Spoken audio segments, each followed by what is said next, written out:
আসসালামু আলাইকুম। তো কাহিনী শুরু হয় একটি সাধারণ দিনে, যা খুব শীঘ্রই একটি ভয়ঙ্কর দিনে পরিণত হতে যাচ্ছিল। আমরা দেখতে পাই একজন স্কুল বয়কে, যার নাম সুন। সে নিজের লাইফ নিয়ে মোটেও খুশি ছিল না। তার মনে হতো তার জীবন খুবই বোরিং, এমনকি সে গেম খেলতে খেলতেও বোর হয়ে যেত। তার মনে হতো যে বাস্তব জীবনটা কেন একটি গেমের মতো নয়। শুধুমাত্র সুন নয়, সেখানে ছিল আমায়া নামক এক ছেলে। সেও নিজের জীবনকে সুনের মতোই বোরিং মনে করত এবং ভাবত যে তার জীবনের আসল লক্ষ্যটা কি, অর্থাৎ তাকে সৃষ্টিকর্তা কি কারণে সৃষ্টি করেছে। তবে এখানে সুন এবং আমায়া দুজন ভালো বন্ধু ছিল না। তারা দুইজন একজন আরেকজনের বিপরীত ছিল। সুন যেখানে শান্তশিষ্ট একটি ভদ্র ছেলে, সেখানেই আমায়া সব সময় মানুষের সাথে লড়াই করার জন্য প্রস্তুত থাকত। যাক, একদিন স্কুলে ক্লাস করার সময় হঠাৎ করে সুনের ক্লাস টিচারের মাথা বিস্ফোরিত হয় এবং তার মধ্যে থেকে বেরিয়ে আসে একটি দারুমা ডল। এরপর শুরু হয় এক ভয়ানক খেলার। আপনারা ছোটবেলায় খেলেছেন কিনা আমি জানি না, তবে আমাদের এখানে এই খেলাটা খুবই প্রচলিত ছিল। একজন মানুষ যে অন্যদিকে তাকিয়ে 1 থেকে 7 পর্যন্ত গুনতো এবং সে যখন পিছে ফিরে তাকাতো তখন সে খেয়াল করত যে অন্যান্য যে সাথীরা রয়েছে তারা কেউ নড়ছে কিনা। আর যখনই সে আবারও ঘুরে 7 পর্যন্ত গুনতো, এই সুযোগে মানুষ একটু একটু করে এগোতো। ভেবে দেখুন, বাস্তব জীবনটা যদি এই গেমের আওতায় চলে আসে, অর্থাৎ সামনে থাকা ওই সাথীটি যখন ঘুরে আপনাকে নড়তে দেখবে, তখন যদি আপনি সত্যি সত্যি মারা যান, তাহলে ব্যাপারটা কেমন হবে। দারুমা ডলের গেমটা এমনই ছিল। দারুমা ডল ফিরে তাকিয়ে যাদেরকেই নড়তে দেখতো বা কোনো কথা বলতে দেখতো, তাদেরই রক্তের সেল ফেটে মাথা বিস্ফোরিত হয়ে মারা যেত। কিছু স্টুডেন্ট সেখান থেকে পালানোর চেষ্টাও করে, কিন্তু আশ্চর্যজনকভাবে ওই রুমের দরজা একেবারে লক ছিল, কেউ খুলতে পারছিল না। আর একে একে তারা সকলেই মারা যেতে থাকে, কেননা তারা সকলেই ভয়ে চিল্লাচ্ছিল, কেউ বা পালানোর চেষ্টা করছিল। এখানে আমরা সুনের বেস্ট ফ্রেন্ডকেও দেখতে পাই, যে এই ব্যাপারে সকলকে বোঝায়। সে এটাও লক্ষ্য করে যে ওই দারুমা ডলের পিছে একটি বোতাম রয়েছে, যা প্রেস করার ফলে হয়তোবা এই গেমটা শেষ হয়ে যাবে। আর এটা শোনার পরই সেখানে থাকা একটা ছেলে দৌড়ে যায় ওই বাটনটা প্রেস করার জন্য, কিন্তু দারুমা ডল ততক্ষণে পিছে ফিরে তাকায় এবং ওই ছেলেটা মারা যায়। এটা দেখে তারা মনে করতে থাকে যে তাদের হাতে সময় আছে, যেহেতু তারা ধীরে সুস্থে কিছু করুক। আর ঠিক তখনই সুনের নজরে পড়ে দারুমা ডলের পিছে থাকা একটি টাইমারের উপর। ওই টাইমারের সময় শেষ হওয়ার আগেই যদি কেউ ওই বোতামে প্রেস না করে, তাহলে এমনটাও হতে পারে যে তারা সকলে মারা যাবে। আর মাত্র কয়েক সেকেন্ড বাকি ছিল। এরই মধ্যে সেখানে থাকা সকলে মারা যায়, শুধুমাত্র সুন এবং সুনের বেস্ট ফ্রেন্ডই বেঁচে ছিল, কারণ তারা তাদের নিজস্ব স্থান থেকে এক বিন্দুও নড়েছিল না। সময় শেষ হয়ে আসতে দেখে সুন অনেকটা ভেঙে পড়ে। তবে এখানে তার বেস্ট ফ্রেন্ড একটি বুদ্ধি বের করে। সে নিজে ঝুঁকে যায় এবং সুনকে বলে যে উপর থেকে লাফ দিয়ে গিয়ে ওই বাটনটা প্রেস করতে। যেহেতু দারুমা ডল সকলের পায়ের শব্দ শুনেই পিছে ফিরে তাকাচ্ছে, সেহেতু এই পদ্ধতিতে সে পায়ের শব্দও পাবে না এবং সুনকেও দেখতে পাবে না। আর যখন মাত্র 1 সেকেন্ডই বাকি ছিল, তখন সুন ওই বোতামটা প্রেস করতে সক্ষম হয়। তারা মনে করে যে তারা দুজনই হয়তোবা বেঁচে গিয়েছে, কিন্তু ওই গেমের রুল অনুযায়ী যে ওই বোতামটি প্রেস করবে একমাত্র সেই বেঁচে থাকবে। অর্থাৎ এখানে সুনের ওই ফ্রেন্ডও মারা যায়। এখানে পুরো ক্লাসের মধ্যে একমাত্র সুনই বেঁচে ছিল এবং ওই লাশের ভান্ডারের মধ্যে দাঁড়িয়ে মনে মনে সে প্রার্থনা করছিল যে সৃষ্টিকর্তা যেন তাকে তার বোরিং লাইফটি ফেরত দেয়। তার এমন জীবনের দরকার নেই। সে এই সব কিছু নিয়ে ভাবছিল যখন হঠাৎ করে সেখানে থাকা দারুমা ডল বলে ওঠে যে একটি বিড়াল আসছে এবং তুমি একজন ইঁদুর। সুন এটা বোঝার চেষ্টাই করছিল যখন সেখানে দরজা খোলে ইচিকা। এখন ইচিকার পরিচয় দিতে গেলে বলতে হবে যে সুন মনে মনে ইচিকাকে অনেক আগে থেকেই পছন্দ করত। ইচিকা তার প্রতিবেশী এবং সহপাঠী, তবে তাদের বিভাগ ভিন্ন ছিল। এই বিভাগে যেমন সুন বিজয়ী, ঠিক তেমনই ইচিকার বিভাগে ইচিকা বিজয়ী। এখানে তারা প্রথমেই পুলিশের সাথে যোগাযোগের চেষ্টা করে, তবে সেখানে কোনো রকমের সিগন্যাল ছিল না। এরপর তারা বের হওয়ার জন্য দরজা খোঁজা শুরু করে, কিন্তু আশ্চর্যজনকভাবে দরজা তো বন্ধ ছিলই, সাথে সাথে সেখানে থাকা কাঁচগুলোও ভাঙছিল না। এখন আর কোনো উপায় না থাকায় তারা পুরো স্কুল জুড়ে কোন দরজাটা খোলা সম্ভব তা খোঁজা শুরু করে এবং খুঁজেও পায়। সেটা ছিল স্টেডিয়ামের দরজা। আর তারা যখনই ভেতরে প্রবেশ করে তখনই ওই দরজা আপনা আপনি বন্ধ হয়ে যায়। সেখানে তারা সহ আরো অনেক স্টুডেন্ট ছিল। তাদের মধ্যে থেকে কিছু স্টুডেন্ট ইঁদুরের পোশাক পরা ছিল। এখানে ফ্লোরে কিছু কথা লেখা ছিল, যার অর্থ এমন ছিল যে এই সব কিছু শেষ করার জন্য বিড়ালের গলায় ঘন্টি বাঁধতে হবে। এখন মুহূর্তের মধ্যেই আমরা দেখতে পাই যে নিচের ফ্লোর ফেটে একটি বিশাল আকৃতির বিড়াল বের হয়ে এসেছে। এটা ছিল একটি রোবোটিক বিড়াল। সে বের হয়ে এসে সেখানে থাকা সকল স্টুডেন্টকে খাওয়া শুরু করে। এখানে সুন খুব শীঘ্রই লক্ষ্য করে যে ওই বিড়ালটি সেই সকল স্টুডেন্টদেরই খাচ্ছে যারা ইঁদুরের পোশাক পরা আছে। সুন এবং ইচিকা মিলে আরো লক্ষ্য করে যে সেখানে একটি ঘন্টি রয়েছে যার উপর টাইমার রয়েছে, অর্থাৎ এখানে ওই বিড়ালের গলায় থাকা বাস্কেটবলের রিং এর মধ্যে ওই ঘন্টিটাকে দিলেই গেম ওভার। আর এটা যখন সুন সকলকে জানায় তখন সেখানেই থাকা ওই স্কুলের সবচেয়ে ভালো বাস্কেটবল প্লেয়ার এই ঝুঁকিটা নেয়। সে প্রায় সফল হতে যাচ্ছিল যখন ওই বিড়াল নিজের হাত দিয়ে ওই ঘন্টিটাকে আটকে নেয় এবং সেটাকে ছুঁড়ে মারে ওই স্টুডেন্টের দিকে। স্টুডেন্টটি মারা যায়। এখন তাদের কাছে অন্য কোনো উপায় না থাকায় যারা যারা ইঁদুরের পোশাক পরা ছিল তারা দ্রুত ওই পোশাক খুলে ফেলে, কিন্তু এতেও কোনো কাজ হয় না। বিড়ালটি যখন ইঁদুর না পায় তখন সাধারণ পোশাক পরা স্টুডেন্টদেরকে খাওয়া শুরু করে। এখানে এক পর্যায়ে ওই বিড়াল ইচিকাকেও খেতে যাচ্ছিল, যখন সুন ইচিকাকে বাঁচানোর জন্য ওই ইঁদুরের পোশাক পরে ওই বিড়ালকে নিজের দিকে ডেকে নেয়। আর এই মুহূর্তেই সুন বুঝতে পারে যে যারা ওই পোশাক পরা ছিল তারা ওই বিড়ালের সাথে কথা বলতে পারত। এখানে বিড়ালের পিঠ অনেক চুলকাচ্ছিল, আর এটা শুনে সুন কোনো মতে তার পিঠে স্ক্র্যাচ করা শুরু করে। আর এটা দেখে সেখানে থাকা বাকি স্টুডেন্টরাও তাকে সাহায্য করে। এরই মধ্য দিয়ে আরামে বিড়াল ঘুমিয়ে যায়।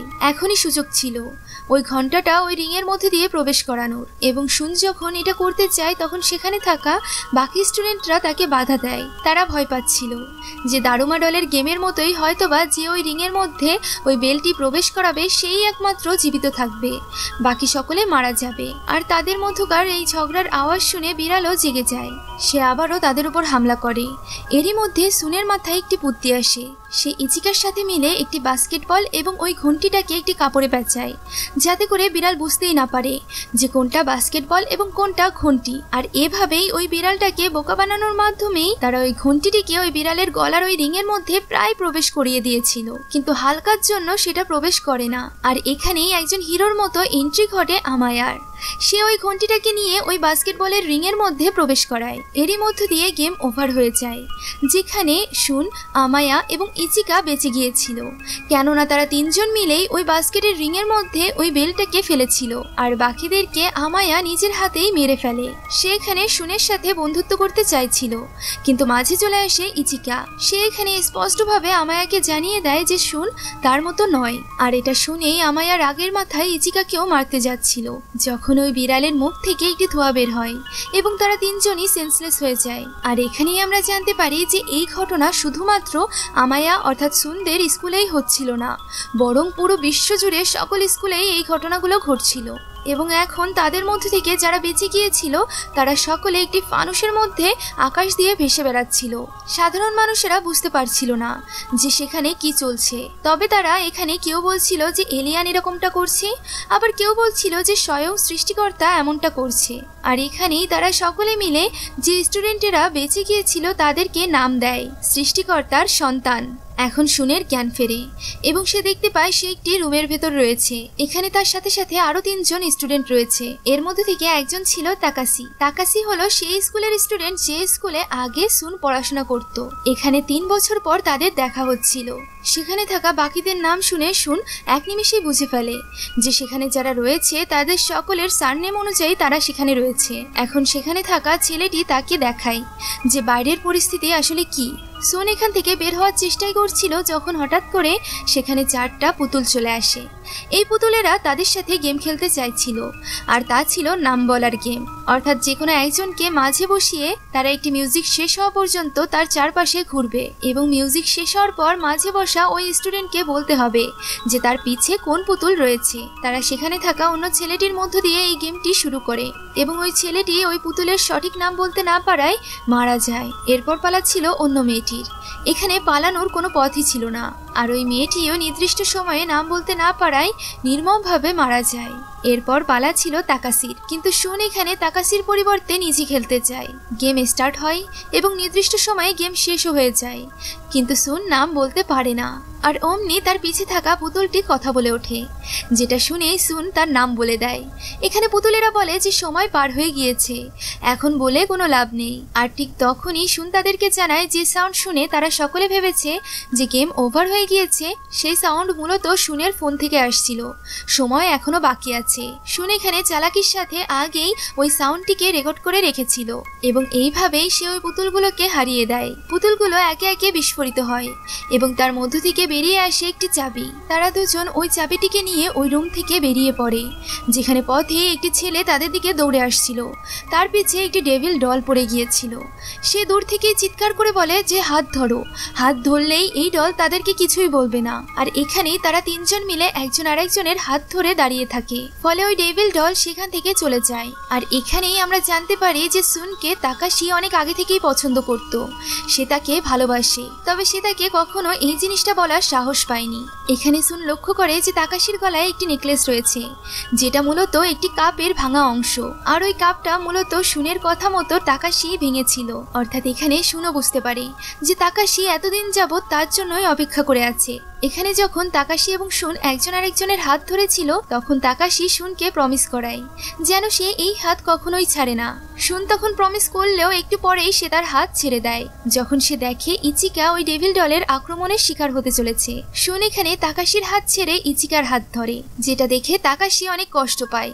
যাই হোক, তারা নির্দিষ্ট স্থান পর্যন্ত পৌঁছে যায়, কিন্তু ওই দরজা খোলার জন্য তাদেরকে 7টা চাবি কালেক্ট করতে হবে, আর তাদের কাছে মাত্র 4টা আছে।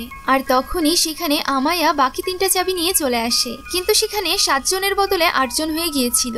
আর এ কারণে আমায়া যে ছেলেটার হাত ধরে এসেছিল সেই ছেলেটাকেই আমায়া মেরে ফেলে, কেননা 7 জনের বেশি সেখানে প্রবেশ করা সম্ভব নয়। এরপর তারা সময় মতো ওই চাবিগুলো ইউজ করে ফেলে, যার ফলে সেখানে একটি সুড়ঙ্গের সৃষ্টি হয়। তাদের সকলকে তাদের পোশাক ফিরিয়ে দেওয়া হয়। তারা ওই পোশাক পরে ওই সুড়ঙ্গ দিয়ে ভেতরে প্রবেশ করে। ভেতরটা বরফে আবৃত ছিল, যেখানে বরফের তৈরি একটি ভাল্লুক আসে। সে প্রথমেই তাদের সকলকে স্পষ্টভাবে জানিয়ে দেয় সে মিথ্যাবাদীকে পছন্দ করে না, যার মন কালো সেই মিথ্যা বলে। আর সে এখানে তাদেরকে কিছু প্রশ্ন করবে, এই প্রশ্নের সঠিক জবাব যারা দিতে পারবে তারাই বেঁচে থাকবে, যারা মিথ্যা বলবে তারা মারা যাবে। এখানে পুরো পৃথিবী তাদেরকে এই গেম খেলতে দেখতে পারছিল। যাক, এখানে ওই ভাল্লুকটি তাদেরকে একটি সহজ প্রশ্ন করে যে তাদের পছন্দের খাবার কি। সকলে নিজ নিজ পছন্দের খাবারের কথা বলে, কিন্তু ভাল্লুক একটু সুখেই বলে যে এখানে কেউ একজন মিথ্যা বলছে, আর 2 মিনিটের মধ্যে তারা নিজেরা যদি সেই মানুষটিকে খুঁজে না বের করে তাহলে ভাল্লুক সকলকে মেরে ফেলবে। এখানে সময় বয়ে যাচ্ছিল, তারা বুঝতে পারছিল না যে কে আসলে মিথ্যা বলছে। আর এরপরও তারা একজনকে বেছে নেয়, কেননা তার পছন্দের খাবারটি একটু অন্যরকম ছিল। ভাল্লুক ওই ছেলেটিকে মেরে ফেলে। এরপর সে আবারও প্রশ্ন করে যে তাদের মধ্যে থেকে কে কে শুনকে পছন্দ করে। এই প্রশ্নেরও সকলে সঠিক উত্তর দেয়। এখানে আমরা জানতে পারি যে ইচিকাও শুনকে অনেক পছন্দ করত, যেটা শুনে শুন মনে মনে অনেক খুশি হয়, তবে তাকাশি খুশি হয় না। আর যখন তাকাশিও জানায় যে সে শুনকে পছন্দ করে, তখন ইচিকারও এই জিনিসটা খটকা লাগে। এ তো গেল সাধারণ ব্যাপার। সবচেয়ে আশ্চর্যজনক বিষয় হলো আমায়াও শুনকে অনেক পছন্দ করত। আর যখন তারা সকলেই তাদের উত্তর দিয়ে দেয়, তখন সেখানে থাকা ভাল্লুকটি আবারও বলে যে তাদের মধ্যে থেকে কেউ একজন মিথ্যা বলছে। এখানে সকলের সন্দেহ গিয়ে পড়ে তাকাশির উপর, কেননা সে তো শুনের সাথে একই স্কুলে পড়ে না, তাহলে কিভাবে সে শুনকে পছন্দ করতে পারে। শুন এবং ইচিকা এই জিনিসের প্রতিবাদ করে, কেননা তারা 3 জনই আগে একই স্কুলেই পড়াশোনা করত। এখন যখন তারা কেউই মেনে নিতে চাইছিল না যে তাদের মধ্যে থেকে কে মিথ্যা বলছে, তখন ভাল্লুক জানায় যে তাদের মধ্যেই তাদের মতো রূপ সেজে একজন পুতুল রয়েছে যে গেমের হয়ে কাজ করছে, যেটা শুনে তারা সকলে আবারও তাকাশিকে সন্দেহ করে। এখানে শুন এবং ইচিকা অনেক চেষ্টা করে তাকাশিকে বাঁচানোর জন্য, কিন্তু তারা ব্যর্থ হয়। ওই ভাল্লুক তাকাশিকে মেরে ফেলে। আর মৃত্যুর আগে তাকাশি বারবার বলছিল যে সে সত্যি শুনকে অনেক পছন্দ করে। যাক, এখানে যখন শুন দেখে যে তাকাশির গায়ে রক্ত রয়েছে, তখন শুনও বুঝে ফেলে যে এখানে আসলে মিথ্যা কে বলছে। এখানে মিথ্যা বলছিল একমাত্র ওই ভাল্লুক। এবং যখন শুন তার দিকে আঙুল উঁচু করে, তখন ওই সাদা ভাল্লুক কালো ভাল্লুকে পরিণত হয় এবং গেম ওভার হয়ে যায়। এখানে আমরা জানতে পারি যে আমায়া অনেক আগে থেকেই জানতো যে এখানে একমাত্র ওই ভাল্লুকই মিথ্যা বলছে। এরপরও সে আগে থেকে বলেনি, কাউকে বাঁচানোর চেষ্টাও করেনি। সে ইচ্ছা করে করে সকলের দিকে আঙুল উঁচু করেছে। মূলত এখানে আমায়া অনেক স্বার্থপর ছিল। যাই হোক, এরপর তারা সর্বশেষ লেভেলে পৌঁছে যায়, যেখানে 3টা পুতুল তাদের সামনে আসে এবং গেমের নিয়ম তাদেরকে জানিয়ে দেয়। তারা জানায় যে তাদের মধ্যে থেকে যে কোনো একজনকে ডিমন অর্থাৎ শয়তান হিসেবে বেছে নেওয়া হবে। শয়তানের কাজ হবে উপরে রাখা ক্যানটিকে এনে নির্দিষ্ট স্থানে রাখা, আর এরই মধ্যে বাকিরা লুকিয়ে পড়বে। এখন যদি ওই শয়তান সকলকে খুঁজে পেয়ে যায় এবং তাদেরকে বন্দি বানিয়ে নেয় তাহলে তারা সকলেই মারা যাবে, শুধুমাত্র শয়তান হওয়া স্টুডেন্টটি বেঁচে থাকবে। আর যদি কেউ লুকিয়ে থাকতে সক্ষম হয় এবং ওই শয়তানের ওই ক্যানে লাথি মারার আগেই নিজে লাথি মারে তাহলে ওই শয়তান এবং ওই ছেলেটি বাদে বাকি সকলেই বেঁচে যাবে, তারা মারা যাবে। এখন এখানে কাঠির মাধ্যমে শয়তান বেছে নেওয়া হয় এবং শয়তানে পরিণত হয় আমায়া। সে তো এমনিতেই শয়তান ছিল। যাক, সে এখানে একটি চালাকি করে। সে নিজে উপরে গিয়ে ক্যানটিকে আনার বদলে বুদ্ধি খাটিয়ে ওই ক্যানটিকেই নিচে ফেলে দেয়। আর এ কারণেই বাকিরা লোকানোর যথেষ্ট সময় পায় না। এখানে ইচিকা শুনের জন্য ত্যাগ স্বীকার করে। সে শুনকে লোকানোর সুযোগ করে দিয়ে নিজে আমায়ার সামনে চলে আসে। এখন একমাত্র শুন বাদে বাকি সকলকেই আমায়া বন্দি বানিয়ে ফেলেছিল। এখানে আমায়া শুনকে বাইরে ডাকছিল এবং ইচিকা তাকে ভেতরেই থাকতে বলছিল।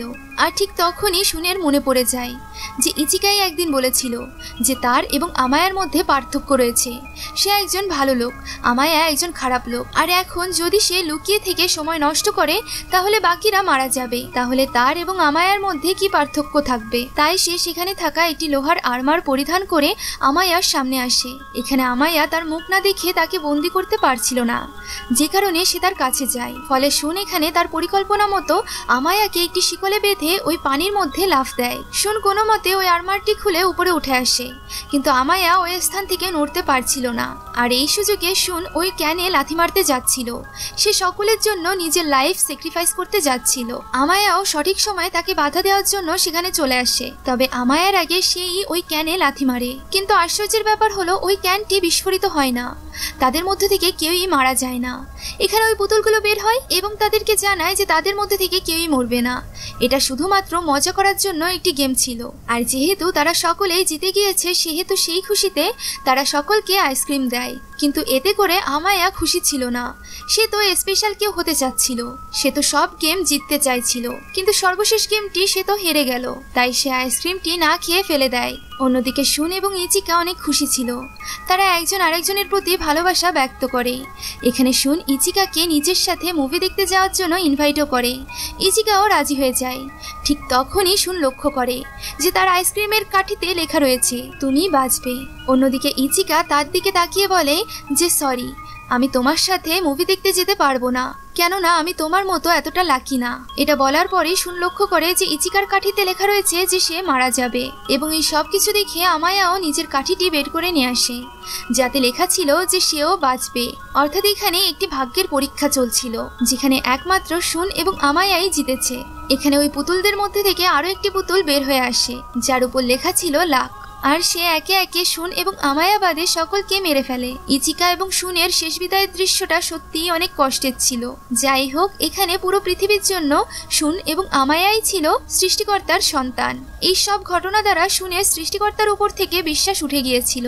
আর ঠিক তখনই স্বয়ং সৃষ্টিকর্তা তার সামনে আসে। মূলত এখানে মাঝে মধ্যেই একজন ফকিরকে আমাদেরকে দেখানো হচ্ছিল, আর সেই ছিল সৃষ্টিকর্তা। আর এখানেই মুভি শেষ হয়ে যায়। আমি জানি আপনাদের মনে অনেক প্রশ্ন রয়েছে। আপনারা ভাবছেন যে এই সব কিছু তাদের সাথে কে করেছে। তো মুভির মধ্যে এই সব কিছু করেছে সৃষ্টিকর্তা। এখানে সকলে নিজের লাইফে বোর হয়ে যাচ্ছিল, যা দেখে সৃষ্টিকর্তারও ভালো লাগে না এবং সেও এই সব কিছু সামলাতে সামলাতে বোর হয়ে গিয়েছিল, যে কারণে সে তরুণ প্রজন্মের মধ্যে থেকেই দুজনকে বেছে নেয় এবং তাদের হাতেই পুরো পৃথিবীর দায়িত্ব তুলে দেয়। আর তারা ছিল আমায়া এবং শুন। আমায়া যেখানে সকলকে শাস্তি দিতে সর্বদা প্রস্তুত থাকতো, সেখানে শুন সকলের ভালোর জন্য নিজের জীবন ত্যাগ করে দিতে চাইতো। যাই হোক, অনেক কিছুই এই মুভিতে ক্লিয়ার করা হয়নি। আমি লাস্টে আপনাদেরকে যে ইনফরমেশনগুলো দিয়েছি সেটা মাঙ্গার ভিত্তিতে দিয়েছি। যারা মাঙ্গা চেনেন না তাদের জন্য জানিয়ে দিই যে মাঙ্গা হলো খানিকটা কমিক বুকসেরই মতো, তবে মাঙ্গা এবং কমিকের মধ্যে পার্থক্য রয়েছে। যাই হোক, এই জাপানি হরর মুভিটি আপনাদের কাছে কেমন লাগলো কমেন্টে জানাতে ভুলবেন না।